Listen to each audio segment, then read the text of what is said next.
หมดแล้วมันนี่เส้นนะเส้นอันมาแต่ใส่เนี่ยเส้นข้าวปุ้น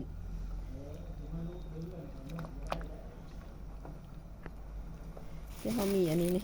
ซื้อ20,000นี่กิโลนึง20,000แล้วได้อยู่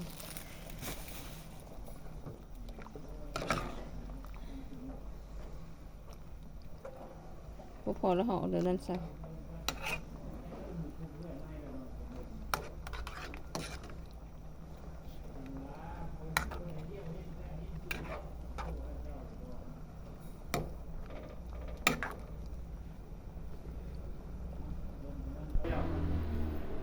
เอาดิทุกแล้วพี่น้องเตรียมละนี่งอนไว้ไปแล้วตักเลยไปนี่เลยสองมื้อนี้กินแต่เส้นน้ำหนักนี่หลุดลื่นเนาะแล้วก็ซื้อข้าวปุ้น20,000กิโลนึงตัวนี้มันเส้นข้าวปุ้นอันนั้นเด้อข้าวปุ้นอันสยะบุรีแต่ว่าอัน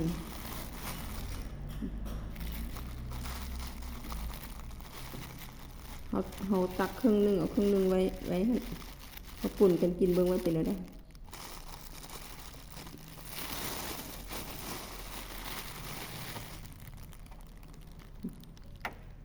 แซ่บปุ่นผักบงเด้อนี่ผักบงส่วนเด้อเก็บมาแล้วเอามาแช่น้ำเกลือไว้เนาะเก็บมาแต่เช้าๆตอนลุกมาแต่6 โมงป่ะก็ปุ้นเสียหยากับร่วงพะบางเข้ากันบ่อันนี้ต้องร่วงพะบางตัวนี้เป็นแห้งเนาะเป็นแห้งคล้ายคือเส้นฝือพี่เนาะตอนซื้อตอน60,000มีเลือดพร้อมนำเพิ่นไล่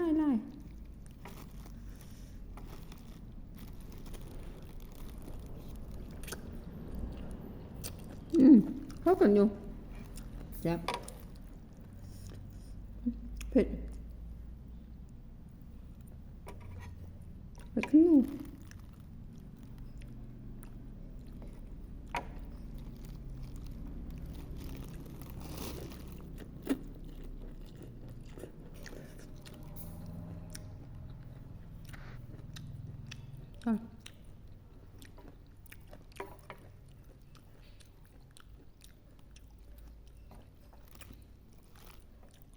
มองนี่อ่อนดิลงน้ำเอาเนื้อพันมาแต่อันนี้โคตรพี่น้องกำหนึ่งด้านพักเก็บฮะมันเกิดอยู่ไม่โคตร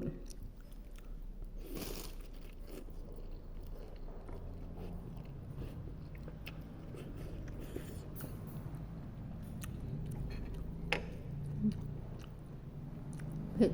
ลูกโดด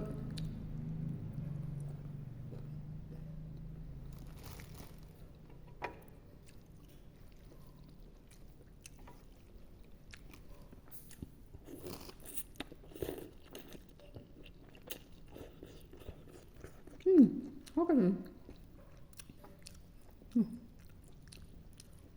ปนกัน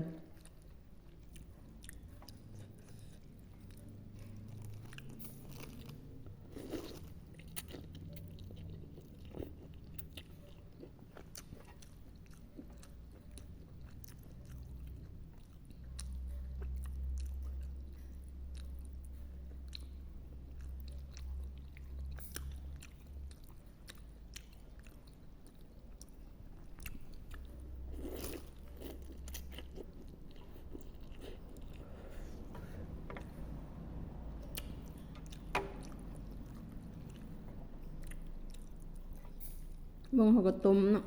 ใส่น้ำเกลือต้ม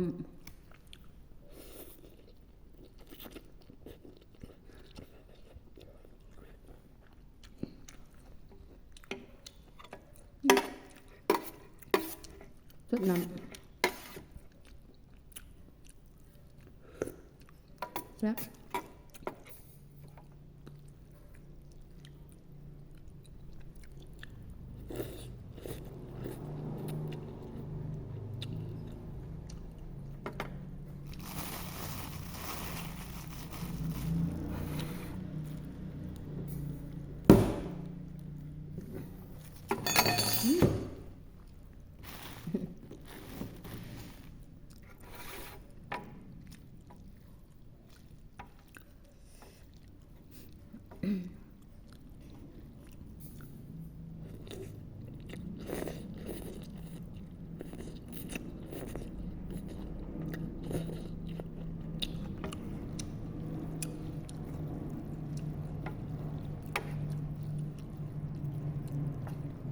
คุณสยะกับน้องพะบาง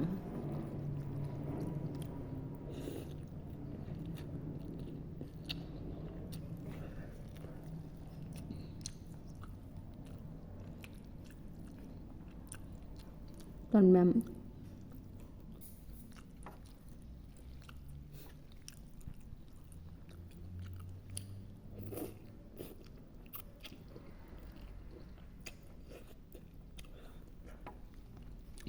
มันเป็นซ้ำเลยล่ะ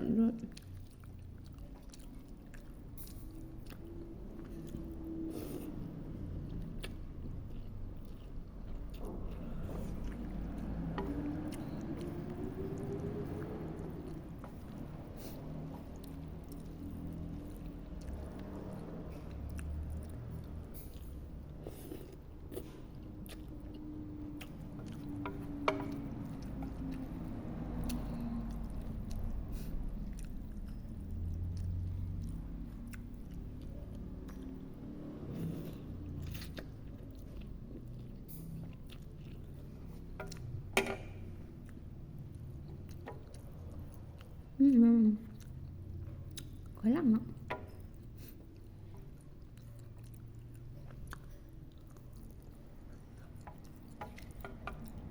บาย